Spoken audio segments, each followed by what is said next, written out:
வணக்கம் அன்பர்களே. தேவாதி தேவனை சென்று நாம் சேவித்தால் ஆவாவென்று ஆராய்ந்து அருளேலோர் எம்பாவாய் அப்படின்னு 8ஆம் பாடலில் படித்தோம். இறைவனை தேடி சென்று நோம்பிருந்து வழிபட்டால் இறைவன் தேடி வந்து உன்னுடைய குறைகளை ஆராய்ந்து அருள் பண்ணுவான் அப்படின்னு சொல்கிற மாதிரி ஆண்டாள் அந்த பாடலை பாடியிருந்தான். இன்றைக்கி 9ஆம் பாசுரம் பார்ப்போம். மார்கழி மாதத்தில் அதிகாலையில் தோழிகளை எழுப்புவது போல உலக மக்கள் அனைவரும் மீண்டும் மீண்டும் பிறவி பிணியில் சிக்கி தவிக்காமல் இருப்பதற்கு ஒரே வழி இறைவனை சரணடைய. அதுதான் யாருக்கும் கிடைக்காத முக்தி என்னும் பெரும் பாட்டை அடைய என்ன வழி அப்படின்னு உலக மக்களுக்கு உணர்த்துவது போல இந்த திருப்பாவை பாடல் அமைக்கப்பட்டிருக்கு. இந்த பாடல் வரிகளை பாருங்கள்.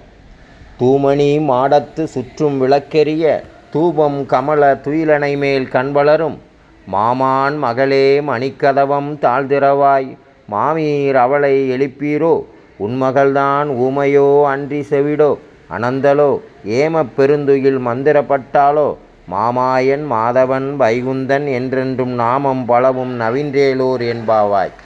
அழகான பாடல். தூய மணிகளால் மாளிகைகள் அலங்கரிக்கப்பட்டு விளக்குகள் ஜொலிக்கின்றன.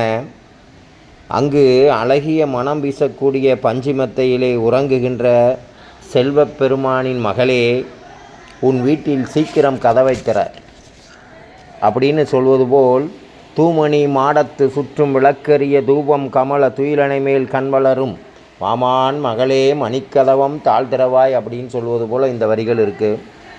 அதோடு மட்டும் இல்லாமல்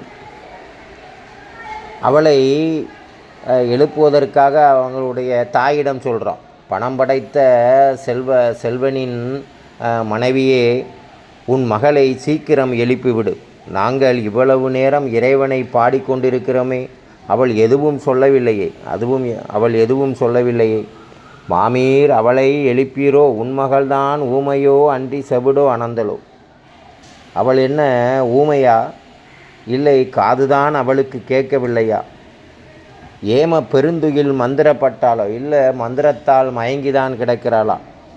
அவளை சீக்கிரம் எழுப்புங்கள். மாமாயன் மாதவன் வைகுந்தன் என்றென்றும் நாமம் பலவும் நவின்றேலோர் எம்பாவாய். மாயங்களை பல செய்து நம்முடைய துன்பங்களை போக்கக்கூடியவன் அந்த மாமாயன்.